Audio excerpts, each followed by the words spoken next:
Bienvenue dans Princesse Montessori, le rendez-vous des parents aspirant au meilleur pour leurs enfants.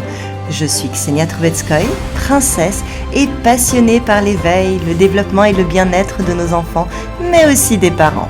Ensemble, transformons l'éducation de nos enfants et notre parentalité en un conte de fées moderne. Prêt pour une aventure enchantée ? C'est parti !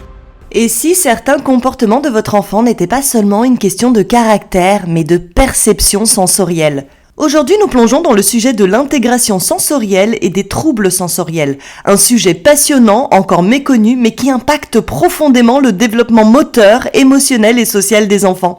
Votre enfant trébuche souvent, il ne supporte pas certaines textures ou certains sons, il a des réactions émotionnelles disproportionnées. Et si son cerveau traitait les informations différemment ? Dans cet épisode, nous allons explorer qu'est-ce que l'intégration sensorielle, quels sont les signes qui doivent alerter, comment accompagner un enfant avec des troubles sensoriels, pourquoi cette question me passionne et comment je me forme actuellement sur ce sujet.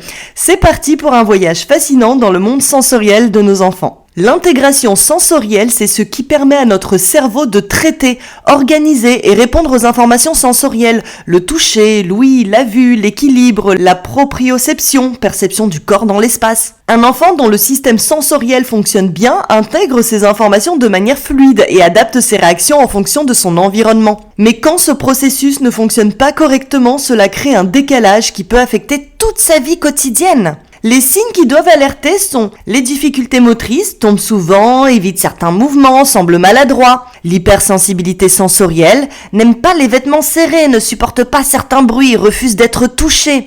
L'hyporéactivité, c'est quand il cherche les sensations fortes, se cogne, saute partout, tourne sur lui-même, semble ne pas entendre. Les émotions intenses et imprévisibles, donc colère ou crise lorsque l'environnement est trop stimulant. Et les difficultés avec les transitions, c'est-à-dire que l'enfant a du mal à passer d'une activité à l'autre, il supporte mal les changements. Si ces comportements vous parlent, il est temps d'explorer la piste sensorielle. En tant qu'experte en pédagogie Montessori, j'observe combien l'environnement sensoriel joue un rôle clé dans l'apprentissage et le bien-être des enfants. Mais comment savoir si un enfant a un simple caractère difficile ou si c'est un véritable trouble sensoriel ? J'ai commencé à creuser ce sujet parce que je suis convaincue que mieux comprendre ses particularités peut changer la vie des enfants et des familles. Je suis actuellement en train de rechercher une formation pratique sur l'intégration sensorielle. Si vous avez suivi une formation sur ce sujet ou si vous connaissez un professionnel compétent, écrivez-moi sur Instagram. Alors, comment accompagner un enfant avec un trouble sensoriel ? Eh bien, bonne nouvelle, il existe des solutions concrètes. 1. Créer un environnement sensoriel adapté,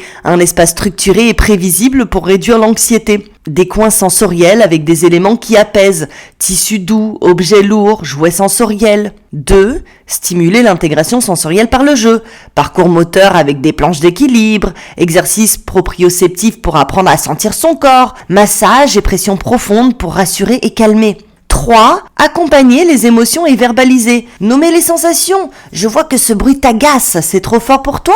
Et offrir des stratégies de régulation, respiration profonde, objets sensoriels à manipuler. Et petit à petit, l'enfant apprend à mieux se connaître et à gérer son environnement. Pour conclure cet épisode, je vous invite à une réflexion. Et si on changeait notre regard sur ces enfants ? Les troubles sensoriels sont encore peu connus et pourtant ils peuvent totalement transformer le quotidien d'un enfant. En les comprenant mieux, nous pouvons leur offrir les clés pour s'épanouir pleinement. Dites-moi en commentaire sur Instagram ou là, juste en dessous du podcast en me laissant un message si vous avez déjà observé ce type de comportement chez votre enfant. Et n'oubliez pas, abonnez-vous au podcast et laissez un avis pour soutenir le projet. Je vous donne rendez-vous dès la semaine prochaine pour aborder le TDAH. Je vous souhaite une excellente semaine. À très bientôt.